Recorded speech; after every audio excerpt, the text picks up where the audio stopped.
বিকাশ নূর ওরফে নুরুল হক নূর বর্তমানে এমপি এবং প্রতিমন্ত্রী। সে চেহার পাইয়া সব কিছু ভুইলা গেছে। তো নুরুল হক নূর ভাইকে বলতে চাই, ভাই বিগত আওয়ামী লীগ আমলে যে আপনি যা মাইর খাইছেন এটা কিন্তু আপনি অস্বীকার করতে পারবে না, কিন্তু আপনার জন্য সবাই আফসোস করছে।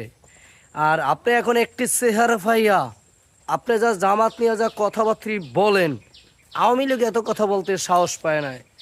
একটি চেহারা পাইছেন তাতে এত মাথা ব্যথা আপনার, এত কথাবার্তা আউল ফাউল। যেই বেড়ারা 70-80টা সিট পাইছে তারা কি বলতে পারে? তা আপনাকে বলি কি ভাই, আপনি প্রতিমন্ত্রী এবং এমপি, কথাবার্তা একটু সাবধান করে বলেন। মানুষকে মানুষ ভাবেন, অমানুষ ভাববেন না, ঠিক আছে? সামান্য একটি চেহার ওইটা ক্ষণস্থায়ী, চিরস্থায়ী না।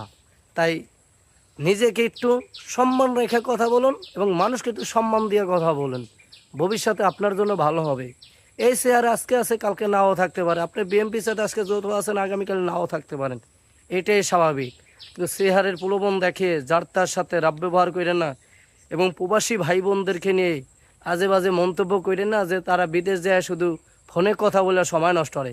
এই ফাউল কথাবার্তাই বাদ দেন, বুঝছেন?